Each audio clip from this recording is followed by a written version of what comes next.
오늘 영적 싸움, 영적 전쟁터라는 제목으로 하나님 말씀을 증거하겠습니다. 요즘 이제 금요일 날 제가 영적 싸움에 대해서 계속 해야 되겠다 이런 생각을 하고 이제 계속 금요일 날은 영적 싸움에 대해서 이렇게 합니다. 우리도 작은 교회니까 작은 교회라고 뭐 사실 갖출 거는 다 갖췄죠. 그리고 영적인 싸움도 마찬가지입니다. 어떻게 보면 작은 교회니까 영적인 싸움이 덜할 것 같은데 큰 교회도 마찬가지고 작은 교회도 마찬가지고 모든 사람이 다 마찬가지입니다. 영적인 싸움, 영적인 전쟁이 있습니다. 근데 문제는 이 영적인 전쟁이 보이지 않는다는 것이에요. 그래서 이 영적인 전쟁이 참 어렵습니다. 만약에 보이면 그냥 사탄이 보이고 그러면 화가 나면 그러면 주먹으로 한 방 탁 날려버리면 끝나는데 보이지 않아요. 어떨 때는 구별도 잘 안 되고 그런데 우리가 원하든 원치 않든 예수를 믿으면 영적인 싸움을 싸워가야 됩니다. 영적인 싸움을 싸워가고 영적인 싸움을 이해하지 못하면 실패해야 되고 넘어지게 되는 거죠. 이번에도 하마스 전쟁이 일어났지만 뭐 공격을 당하니까 뭐 팔이 떨어져나가고 목숨을 잃은 사람도 있고 또 뭐 다치는 사람도 있고 무수한 애들도 죽기도 하고 이러잖아요. 신앙도 똑같습니다. 신앙도 그냥 계속 이렇게 평안한 것 같을지 모르지만 또 우리는 좀 평화의 시대에 살고 있으니까 더 오히려 어쩌면 속을 수 있습니다. 그러니까 이 평화의 시대에 살지만 이 평화의 시대에 영적으로 깨어서 믿음대로 살지 않으면 우리가 당하기 쉽죠. 우리가 오늘 본문에도 그렇지만 가룟 유다 예수님의 3년 동안 따라다니고 기적과 능력을 체험하고 하늘의 은사를 맛보았음에도 불구하고 딱 사탄이 그냥 그 생각 마음속에 그냥 예수 팔려는 생각 딱 집어넣으니까 영적인 싸움에서 이렇게 실패하고 있는 그러한 모습을 이렇게 볼 수 있습니다. 그러니까 영적인 싸움을 잘 알아야지. 그래야지만 지피지기면 백전백승이라고 승리할 수 있는 그러한 삶이 되어지는 거죠. 그래서 오늘은 세 가지 영적인 싸움터에 대해서 오늘은 좀 이렇게 합니다. 제가 이 그림을 좋아하는 것은 그냥 재밌게 표현을 해서 그런 것 같아요. 에베소서 6장 한번 12절 같이 한번 읽어보겠습니다. 시작. 우리의 씨름은 혈과 육에 대한 것이 아니요 정사와 권세와 이 어둠의 세상 주관자들과 하늘에 있는 악의 영들에게 대함이라. 영적인 싸움이 있다라는 것이죠. 우리의 싸움은 사람이 아니다 그랬죠. 지난주에. 사람이 아니라 사람과 절대 싸우면 안 된다 했죠. 그리고 사람이 아니라 뭐냐면 악한 영들에게 대함이다라고 그렇게 말씀을 하고 있습니다. 그런데 사단은 영적인 전략적 요충지가 있습니다. 사단이라고 그냥 무작정 싸우는 게 아니라 미사일을 쏠 때도 그랬잖아요. 영적인 타겟이 있어가지고 거기에다 정확하게 이렇게 쏴야 되잖아요. 근데 오늘 세 가지, 첫째 영적 전쟁터는 생각입니다. 생각. 머리입니다. 머리. 사단이 어디에 공격한다고요? 우리의 생각을 공격합니다.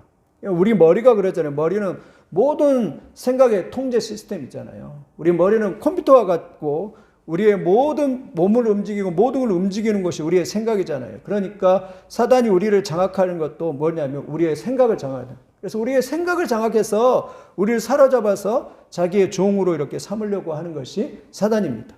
오늘 요한복음 13장 2절 읽었죠. 마귀가 벌써 시몬의 아들 가룟 유다의 마음에 예수를 팔려는 뭘 집어넣었다고요? 생각을 집어넣어요. 생각을 집어넣어서 마귀가 였어요. 22절 그 관주 성경에도 이렇게 말하더라고요. 22절 3절 보니까 누가복음 22장 3절 보니까 열둘 중에 하나인 가룟인이라 부르는 유다에게 사탄이 뭐가 들어갔다고요? 사탄이 들어갔다. 사탄이 어떻게 들어갔다고요? 생각을 집어넣어 예수 팔자는 생각을 집어넣어서 이렇게 역사하는 것을 이렇게 볼 수가 있습니다. 그러니까 여러분 우리가요 신앙생활 할 때도 뭘 잘 생각해야 되죠? 내 생각이 어떤 생각인지 잘 구분해야 합니다. 이것이 진짜 하나님께로 온 생각인지 마귀가 주는 생각인지 이걸 구분해야 돼요. 왜냐하면 우리도 하루를 살아갈 때 사실은 제일 건강한 사람은 생각이 별로 없는 사람이 사실 건강한 사람입니다. 예. 5만 가지 생각이 이 생각 저 생각이 많은 사람은요 별로 건강한 사람이 아니에요 사실. 그러니까 제가 해보니까 그런 것 같아요. 근데요 믿음도 없거나 아니면 사단의 놀이터가 되거나 그러면요 생각이 너무 많이 5만 가지 생각을 합니다. 별의별 생각을 다 해요. 그런데 신앙적으로 이렇게 건강해지면 별로 이게 생각이 되게 단순해지고 생각이 별로 많지 않습니다. 왜냐하면 그냥 주님만 이렇게 바라보면 되잖아요. 그런데 우리가 생각이 많다는 것은 그렇게 좋은 것은 아닙니다. 근데 마귀가 그런 루터가 그런 말을 했잖아요. 우리 머리 위로 새가 날아가는 것은 어쩔 수 없다. 그러나 새가 뭘 트는 걸요? 둥지가 트는 것은 막을 수 있다라는 거예요. 그게 무슨 말이냐면 생각은 어쩔 수가 없잖아요. 그런데 그 생각이 집중적으로 그 집을 짓고 머무는 것은 못하게 해야 된다라고, 그것이 견고한 진이라고 그렇게 말씀을 하고 있죠. 맑아지는 생각들을 정리하면 첫 번째 부정적인 생각. 마귀가 어떻게 공격한다고요? 우리의 생각 중에 뭘 집어넣는다고요? 부정적인 생각을 집어넣습니다. 뭐 안 된다, 못한다. 그거 다 누가 주는 생각입니까? 마귀가 주는 생각입니다. 예. 이해가 되시죠? 그럼 하나님 뭐라죠? 할 수 있거든요. 무슨 말이냐? 믿는 자에게는 뭐라고요? 능치 못한 일이 없느니라 말씀. 그래서 우리 안에 있는 부정적인 생각은요, 그거는 다 마귀가 주는 거예요. 정탐꾼 이야기도 그랬잖아요.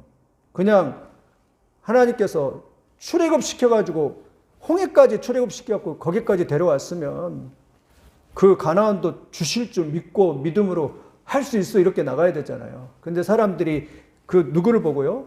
가나안에 있는 그런 안악 자손을 보고 그냥 우리 할 수 없어. 이제 짐 싸고 다시 애굽으로 돌아가자. 세상에 이런 말이 어디 있습니까? 하나님이 약속을 가지고 400년 동안 그 노예 생활했는데 거기서 바로의 손에서도 건져냈다면 그 가난한 사람들의 손에서 건져낼 수 있다라는 믿음으로 나가고 하는데 사람들이 부정적인 생각에 휩쓸려가지고 그래가지고 결국 어떻게 되냐면 갈렙과 여호수아를 제외하고 모든 사람들이 다 광야에서 이렇게 넘어졌다라고 그렇게 말씀합니다. 그러니까 여러분이 딱 캐치를 할 때 뭐예요? 부정적인 생각이 딱 들면 아, 마귀의 역사구나. 이렇게 캐치를 할 수 있어야 합니다. 두 번째는 의심과 불신입니다. 사단이 갖다 주는 것은 우리가 믿지 못하게 만듭니다. 그리고 자꾸 의심이 듭니다. 안 될 거야. 안 된다고 의심이 들거나 하나님의 기적과 초자연적인 역사를 믿지 못하게 만들어버리는 거죠.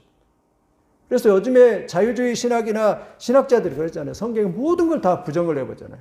기적을 부정하고 하나님의 능력을 부정하고 그거는 하나의 어떤 신화에 불과하지 그것은 하나님의 역사적인 사실이 아니다고 이러면서 성경의 모든 내용들을 의심하고 부정해버립니다. 근데 사실 성경에서 하나님의 역사와 기적을 다 빼버리면 믿을 게 아무것도 없어요, 사실은.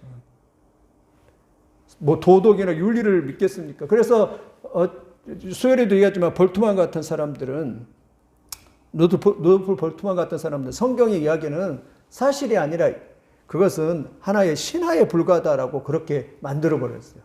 그래서 그것을 믿지 못하게 이렇게 해버렸던 것을 이렇게 볼 수가 있습니다. 세 번째 생각은 비판과 정죄예요.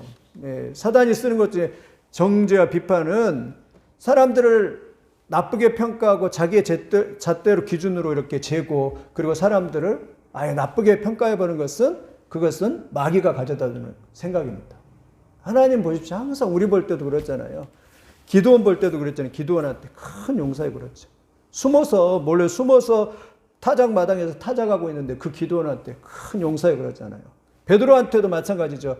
너는 장차 시몬이니 장차 베드로라 할지다. 베드로란 뜻이 반석이란 뜻이지. 시몬이라는 뜻은 흔들리는 갈대란 뜻인데 그 베드로란 뜻은 반석이란 뜻이잖아요. 너는 지금 현재는 너는 흔들리는 갈대에 불과하지만 나중에 너는 반석까지 될다 이러면서 하나님께서는 미래의 그러한을 보시면서 그 사람을 이렇게 믿어줬던 걸 볼 수가 있습니다. 그러니까 우리도 장점을 봐주고 또 좋은 걸 보는 것은 하나님이 성령이 그렇습니다. 그런데 악한 마귀는요 항상 그 사람의 단점 그리고 그 사람을 이렇게 비판하고 정죄하고 그리고 파괴적이고 넘어뜨리는 것 이렇게 할 수가 있습니다. 그러니까 이걸로 구분하는 것입니다. 어떤 사람이 말할 때도 어떤 사람이 이야기할 때도 정죄하거나 비판은 뭐죠?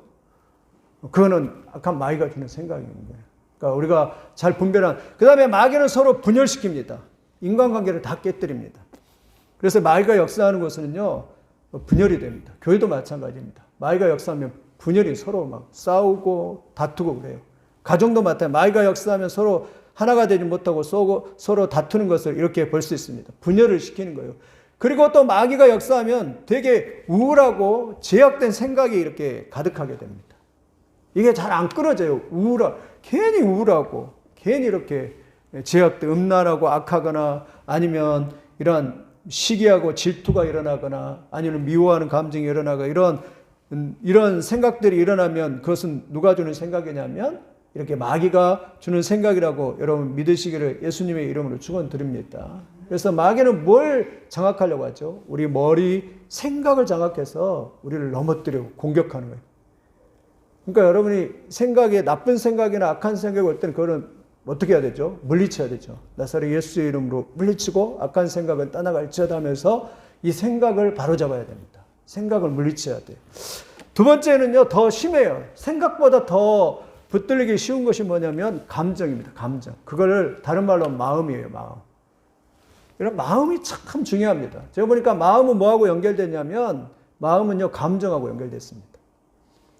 생각은요, 뭐하고 연결됐냐면 이 머리에 이성하고 연결됐어요. 이성하고 연결돼. 그 다음에 마음은 감정하고 연결됐어요. 여러분 그러잖아요. 누가 와서 한마디 탁 했는데 그냥 마음이 그냥 팍 상해버려요. 그냥. 그럼 막 기분 나빠갖고 그냥 막 해대거나 아니요 대판 싸우게 되는 그런 일들이 있죠. 우리가 그래서 성경은 뭐라 하죠? 무릇 지킬 만한 것도 뭘 지키라고요? 내 마음을 지키라. 예, 생명의 근원이 이에서 남이라라고 그렇게 말씀합니다. 여러분 마음 관리 참 잘해야 합니다. 마음이 상해가지고 감정이 상하고 기분이 상하고 그래가지고요. 그냥 부부도 마찬가지고 교회에서도 마찬가지고 한마디 말이 중요하죠. 한마디 때문에 그냥. 지난번에도 이야기했죠. 어느 부부가 5년째 각방 쓴다고 합니다. 근데 말 한마디 기분이 딱 상해가지고 남편이 제대로 못하니까 아내가 그냥 각방 써! 이 말 했거든요.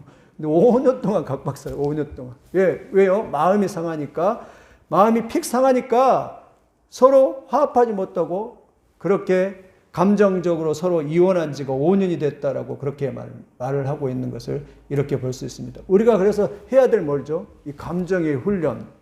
감정이 상하지 않고 성령 충만해서 이 감정을 이렇게 잘 조절할 수 있는 훈련. 또 그것도 하나님의 은혜를 구하면서 마음을 잘 이렇게 잘 다스리고 가꾸는 그러한 역사를 있기를 예수님의 이름으로 축원합니다. 내 마음을 잘 가꾸는 방법은요. 끊임없이 말씀을 읽고 이 말씀은 되게 긍정적이잖아요. 오늘 또 잠언 읽었지만 얼마나 이 지혜의 말씀, 생명의 말씀 이렇게 읽으니까 우리의 마음이 좋아지잖아요. 이렇게 해서 또 말씀을 들으면서 이렇게 자꾸 우리의 마음을 이렇게 조절하고 있을 수 있는 그러한 역사가 있기를 예수님의 이름으로 축원드립니다. 에베소 4장 22절 24절 얘기합니다. 같이 읽어보겠습니다. 시작. 너희는 유혹의 욕심을 따라 썩어져가는 구습을 쫓는 옛사람을 벗어버리고 오직 성령으로 새롭게 되어 하나님을 따라 의와 진리의 거룩함을 지으심을 받는 새 사람을 입으래요. 마음이 새 사람을 입으라라고 그렇게 말씀을 하고 있습니다. 그래서 그리스도인이 막 기분에 따라서 이랬다 저랬다 하는 것은 결코 좋지 않습니다.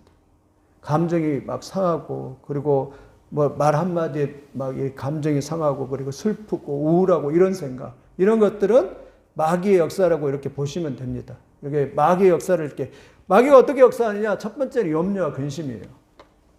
굉장히 왠지 몰라요. 그냥 염려가 되고 근심이 되고 걱정이 돼요. 그건 누구에게 붙들린 거예요? 마귀에게 붙들린 겁니다. 마귀가 사용하는 것 중에 가장 많이 사는 것이 염려와 근심입니다. 그러니까 여러분 우리도 이 염려와 근심을 잘 다뤄야 합니다. 그래서 예수님은 그랬잖아요. 성경은 바울사도는 그랬잖아요. 아무것도 염려하지 말고 다만 모든 일에 기도와 간구로 너희 구할 것을 감사함으로 하나님께 아뢰라. 그리하면 모든 지각에 뛰어난 하나님의 평강이 그리스도 예수 안에서 너희의 마음과 생각을 지키시라라고 그렇게 말씀했습니다. 그러니까 성령이 주신 생각이 뭐예요? 평강입니다. 성령이 주신 생각이 뭐예요? 그냥 평안하는 거예요. 근데 마귀가 주는 건 뭐죠? 염려, 근심. 그냥 마음속에 염려, 근심의 가라지를 이렇게 뿌리기 때문에 염려와 근심이 이렇게 올라오는 것입니다. 지금 여러분 가운데 염려가 있습니까? 그럼 누가 주는 생각입니까? 마귀가 주는 생각이야. 근데 성령이 임하시면, 성령이 함께 하시면 기도하면 뭐가 임하냐면 평강이 임합니다. 그러니까 성령은 항상 뭘로 인도하시냐면 우리를 평강으로 이렇게 인도하십니다. 근데 마귀는 뭘요? 염려입니다. 어떻게 할까, 그걸 어떻게 할까, 두려워하게, 염려하게 되고 또 근심하게 되는 거지. 여러분, 그래서 예수님도 마태복음에서 산상수훈에서 강하게 말씀하잖아요. 뭐라고 말씀해요? 공중이 나는 새도 너희가 하나님께서 입히시거든. 하물며 너희일까 보냐. 들에 있는 들풀도 하나님께서 입히시거든. 하나님께 어찌 너희를 입히지 않겠느냐 이러면서 예수님이 좀 강력하게 이렇게 말씀을 하고 있는 그러한 장면을 이렇게 볼 수가 있습니다. 그래서 이런 마음의 근심과 염려를 이렇게 성도는 그래서 근심할 염려할 일이 있습니까? 없습니까? 없어야 됩니다. 없어야 돼요. 예? 없어야 돼요. 별로 염려하고 근심할 일이 있지만 뭐예요? 염려와 근심할 필요가 없는 거죠. 예. 할렐루야. 예, 염려와 근심할 그냥 괜히 사서 염려하는 사람. 그래서 사람들이 그러잖아요. 그 어떤 심리학자들이 그러잖아요.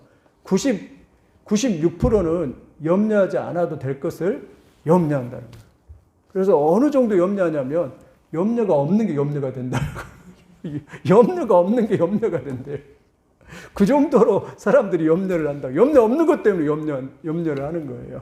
그렇게 한다라고 그렇게 말합니다. 근데요, 진짜 경험을 해보니까 주 안에 있으면 염려가 사라집니다.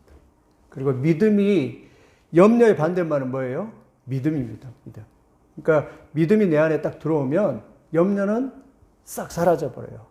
근데 염려가 내 안에 들어오면 뭐가 사라져요? 믿음이 사라져요. 그러니까 결국 뭘 채워야 돼요? 믿음을 채워요. 믿음을. 믿음이 들어오면 기도를 통해서 말씀을 통해서 믿음이 내 안에 딱 들어오면 뭐예요? 염려는 그냥 깨끗하게 사라집니다. 이런 역사가 있기를 예수님의 이름으로 축원을 드립니다. 그리고 두 번째는요, 사단이 가장 또 많이 쓰는 물 중에 낙심입니다. 낙심. 마음이 떨어져 버려요. 낙심이라는 건 마음이 그냥 밑으로 그냥 가라앉아 버립니다. 절망하는 거죠. 살 소망도 없고 허무하고, 그리고 그냥 뭘 하고 싶지도 않고 그냥 또 자기를 가치 없다 여기고, 이런 낙심된 마음을 통해서 마귀가 그걸 사로잡아 버립니다. 그러니까 절망하고 낙심하는 것은 마귀가 가요. 그래서 그게 더 심하면 무엇으로 가죠? 우울증으로 가게 되고 열등감으로 가게 되죠. 그냥 왠지 우울해요. 사는 것 자체가 우울하고, 그 다음에 열등감, 자기 자신의 존재에 대해서 가치가 없다고 생각하고, 그리고 인생이 그리고 굉장히 힘들어져요. 그때에는 누가 역사한다고요? 말씀으로 역사해요. 그걸 영적 침체라고 합니다. 영적 침체. 영적으로 침체되면 힘도 없어지고 믿음도 빠지고 이렇게 해가지고 굉장히 낙심하게 되고 좌절하게 되고 절망하게 되는. 그래서 다윗도 그랬잖아요. 내 영혼아 내가 어찌하여 낙심하느냐. 그럴 때 다윗이 어떻게 후렴에 고백을 해요? 어찌하여 내가 낙심하냐. 너는 너의 하나님을 바라볼지어다. 이러면서 다윗이 굉장히 크게 드라이브를 걸고 있는 것을 볼 수가 있습니다. 여러분, 그래서 낙심할 때는 믿음의 사람은 어떻게 했냐면 믿음의 말씀을 선포하고 긍정적인 말씀들을 많이 이렇게 암송하면서 또 기도하면서 거기에 빠져나와야 됩니다. 여기 한번 빠져 들어가면 이 우울증이나 이런 낙심, 절망에 빠져 들어가면요, 빠져나가기 참 어렵습니다. 오래 걸려요, 오래. 그러니까 여러분, 믿음으로 이렇게 이 사탄의 괴계를 이기고 승리할 수 있기를 예수님의 이름으로 축원드립니다. 여러분, 어떤 바이러스가 그랬잖아요. 패스트가 있었을 때 그런 이야기가 있잖아요. 패스트가 어떤 마부한테 타가지고 이제 가자고 그러니까 얼굴이 험상궂으니까 당신이 뭐냐고 그러니까 나는 패스트인데 나는 가서 1000명만 죽이겠다고 그러니까 아이 내리라고 막 그랬는데 아니 가야 된다고 이러면서 가는데 가서 보니까 사람들이 도착하지도 않았는데 사람들이 곳곳에 사람들이 죽어가지고 막 아이고 통곡소리가 났어요. 나중에 보니까 1000명이 뭐예요? 10,000명 10,000명도 넘게 막 사람들이 죽었다고.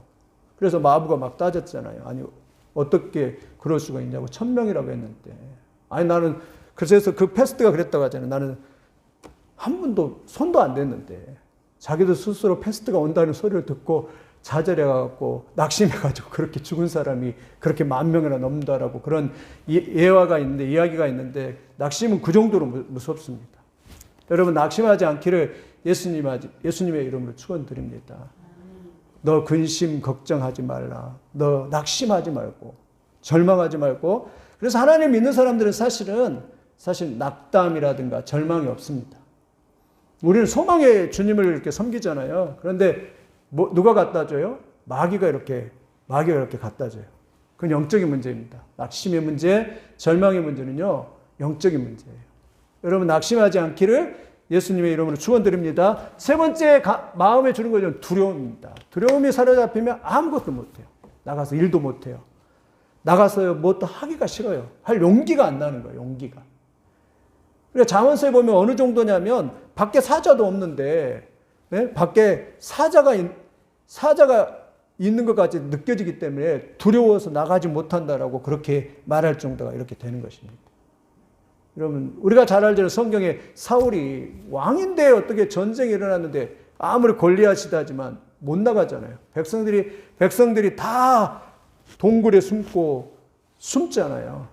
근데 어린 다윗은 골리앗 앞에 당당히 이렇게 나갔어요. 왜냐하면 믿음으로 이렇게 나가지 않습니까? 여러분, 우리가 그랬습니다.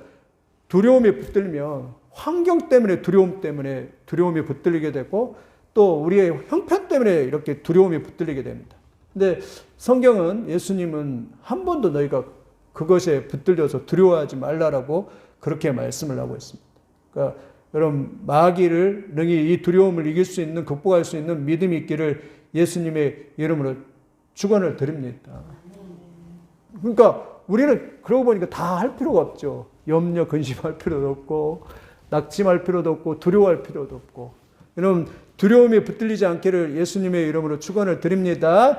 네 번째는 분노라는 감정입니다. 분노, 우리나라는 특히 분노 조절 장애들이 참 많습니다. 우리는 그래서 마음을 이렇게 잘 다스려야 합니다. 분노가 임하면 굉장히 어려움을 겪게 됩니다. 심지어 심하면 사람을 죽일 수도 있는 분노 때문에. 분노도 이렇게 무섭다. 얼마 전에도 우리 그 아시안 게임에서 한 가지 사건이 있었잖아요.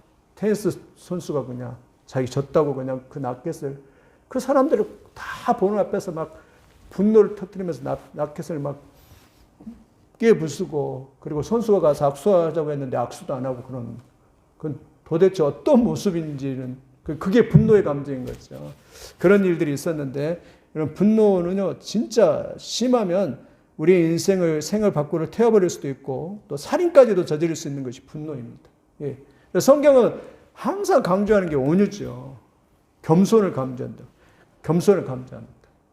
예. 그래서요, 이 악한 마귀가 이렇게 다스리는 것들이 물론 여러 가지 다른 감정들도 있지만 대표적으로 이렇게 사용하는 감정들이 이런. 그래서 첫 번째는 생각을 조심하고, 두 번째는 뭐예요? 마음을 이렇게 잘 다스려야 되고, 세 번째는 또 영적인 전쟁터가 말입니다. 입술입니다. 참, 이것도 참 안 돼. 예, 이게 참 어렵습니다. 야고보서에 되겠잖아요. 사람이 말이 온전한 사람이 온전한 사람을 했잖아요. 근데 이게 잘 제어가 안 돼요. 저도 해보니까 진짜 이게 그렇게 힘든 거예요. 우리가 잘 아는 것 한번 읽어보겠습니다. 잠언 18장 21절입니다. 시작. 죽고 사는 것이 혀의 권세에 달렸나니 혀를 쓰기 좋아하는 자는 그 열매를 먹으리라. 야, 놀랍지 않으세요? 죽고 사는 것이 뭐에 달렸다고요? 혀의 권세에. 혀에는 능력이 있다고 말합니다. 마태복음 15장 18, 19절 같이 읽어보겠습니다. 시작. 입에서 나오는 것들은 마음에서 나오나니 이것이야말로 사람을 더럽게 하느니라. 마태복음 15장 18절이네요. 18절에 입에서 무엇이 사람을 더럽게 한다고요? 말이 사람을 더럽게 한다라고 그렇게 말합니다. 말에는 엄청난 권세가 있기 때문에 사탄이 뭘 가지고 틈타죠? 말로 역사합니다. 말에는요, 말대로 되는 능력의 역사가 있어요. 참 그게 신기하죠. 이게 영적인 싸움할 때도 그래서 우리가요, 영적인 리더들은 말을 참 소중하게 생각합니다. 말을요, 소금 치듯이 또 이렇게 기름을 치듯이 잘 해야 됩니다. 왜냐하면 마귀가 뭘 가지고 공격하다고요? 말 가지고 공격합니다. 어느 날 말 한마디, 교회도 마디, 교회가 어려움 당할 때도 말 한마디 딱 지나간 말을 했는데 그걸 별것도 아닌데도 그냥 그것 가지고 그냥 사탄이 그냥 딱 건드리니까 그냥 마음이 상해가지고 그냥 시험 들어가고 어려움을 당하는 경우가 이렇게 있습니다. 여러분, 그래서 믿음의 리더들은, 사람들은 말을 이렇게 잘 소중히 다룹니다. 이렇게 말을 이렇게 귀하게 여기고 말을 이렇게 아름답게 하는 줄 믿습니다. 우리 속담에도 그러죠. 한마디 말로 뭘 갚는다고요? 천냥빚을 갚는. 그 당시 여러분 천냥은 조선시대 이 천냥은 어마어마한 돈입니다. 그만큼 그 많은 돈을 갚을 수 있고 또 뭐가요? 말이 씨가 된다. 이 말을 풀어보니까 그렇게 되더래요. 말을 했더니 말대로 되더라. 말이 씨가 된다. 그러니까 말을 했더니 말대로 되더라. 그 다음에 가는 말이 고와야 오는 말이 곱다. 말에 따라서 서로 반응을 한다 이거죠. 네. 그렇게 합니다. 여러분, 말이 우리의 운명을 결정합니다. 배우 이성미 씨가 그랬대요.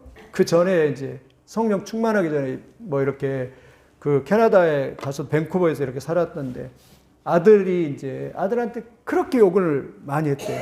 욕쟁이라는 소문이 욕쟁이. 아주 사람이 입에 담을 수 없는 욕까지 이렇게 이성미 씨가 이렇게 했다고 합니다. 근데 어느 날 아들한테 딱 욕을 하고 자기가 이렇게 딱 돌아서는데 성령의 음성이 들린 거예요. 마음에 내적 음성이 들린 거예요. 뭐라고 하냐면 네가 말한 대로 해줄까? 그렇게 들리는 거예요. 성령 내적 음성이. 네가 지금 아들한테 그렇게 욕을 했는데 네 말대로 해줄까? 이 음성이 들린 거예요.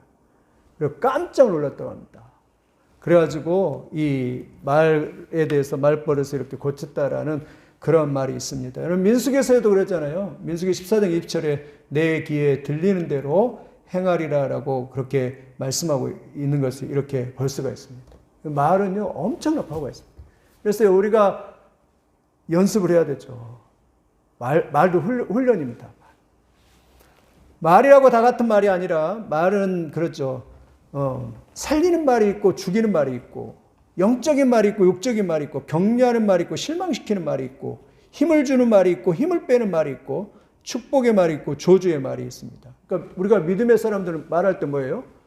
자꾸 축복의 말을 해주고 격려의 말을 해주고 이러면서 사람들을 어떻게 해야 돼요? 칭찬하면서 이렇게 해야 돼요. 예. 마귀는 어떤 말을 했죠? 사람을 끌어내리거나 저주하거나 사람들을 낙심시키거나 이런 것을 하기 때문에 그렇죠. 그러니까 여러분이 참 말이 재밌는 것은요. 내가 말할 때요. 저 사람한테 말한 것 같은데 가장 가까이서 말을 듣는 사람은 누구예요? 납니다. 나. 그러니까 누가 가장 영향을 많이 받죠? 내가 영향을 받아요. 그러니까 말할 때도 내가 말을 하면 내가 저 사람한테 살리는 말을 하면 내가 살아나는 거예요. 저 사람한테 격려의 말을 하면 내가 격려를 받고 저 사람한테 칭찬과 사랑의 말을 하면 내가 이 마음이 이렇게 좋은 거예요. 네. 저 사람한테 말로 사람의 이렇게 감정을 이렇게 기쁘게 하고 감정을 자극하면 내가 더 좋은 거죠. 그러니까 가장 큰 말의 영향은 누가 받는 거죠? 내가 영향을 받습니다. 그러니까 이것도 그래서 야고보서에는 너가 말이 그 제어하듯이 너가 말을 훈련해야라고 그렇게 말씀을 하고 있는 것이죠. 참 말이라는 게 그냥 누가 틈타기 참 쉽죠.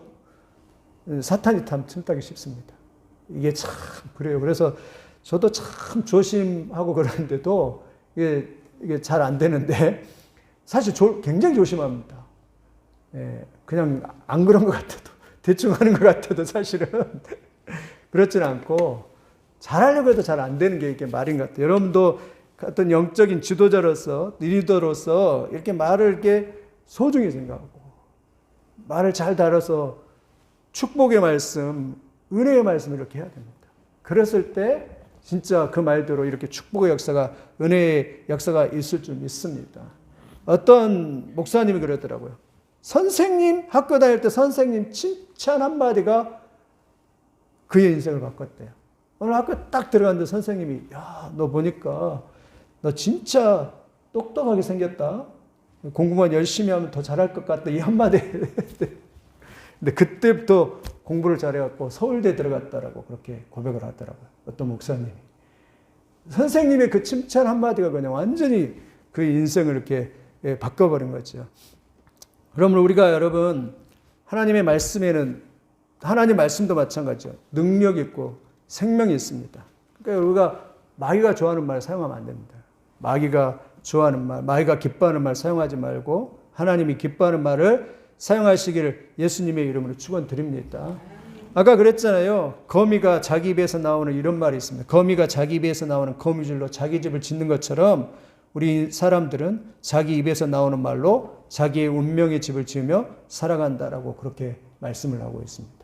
그러니까 그래서 우리 옛날에도 어른들 보면은 막 욕할 때 막 나가서 대질로 막 나가서 뭐 쳐 맞아 죽일 놈 막 이렇게 옛날 어린이들 욕 들어보면 너무 험악한 것 같아요. 막 썩을 놈 이런 하면 너무 그래. 그래서 진짜로 애들이 그냥 우리 그 아이들이 진짜 그런 어려움을 당한 일이 많이 있었는데 여러분 말할 때도 애들한테 말할 때도 정말 하나님 기뻐하시는 말을 하기를 예수님의 이름으로 축원을 드립니다.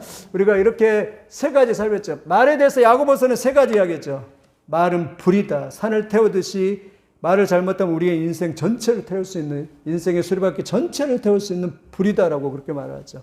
말은 또 배에서 배 전체를 움직이는 키에 불명하다. 그와 같이 말은 우리의 운명 전체를 핸들해 갈 수도 있다라는 것이고, 말은 말의 제갈과 같은, 제갈과 같이 제갈 들려서 훈련하지 않으면 말이 아니다라고 그렇게 말을 하죠. 잠언 오늘 선교사님 말씀하신 그 잠언 13장 3절이 이렇게 말해요. 입을 지키는 자는 자기의 생명을 보존하나 입술을 크게 벌리는 자는 멸망이 있느니라라고 그렇게 말을 하더라고요. 잠언서에 여러분 입술 부분 이렇게 줄거워서 한번 읽어보십시오. 말을 잘하는 사람은 복록이라고 하는데 만족하게 되며라고 찾아보니까 만족하게 되며 자기를 만족하게 되며 라고 그렇게 말해요. 그리고 말을 잘하는 사람은 복을 받게 된다라는 그런 표현들이 이 잠언서에 이렇게 많이 있는 것을 이렇게 볼 수가 있습니다. 그러니까 우리가 이 말에 대해서 하나님 앞에 잘 훈련돼서 그렇게 되기를 바랍니다. 오늘 이제 정리를 하면 영적인 전쟁도 알겠죠. 세 가지 우리의 생각. 그래서 우리 생각이 빼앗기면 안 됩니다. 생각에 사단의 지배를 받으면 안 돼요. 두 번째는 마음.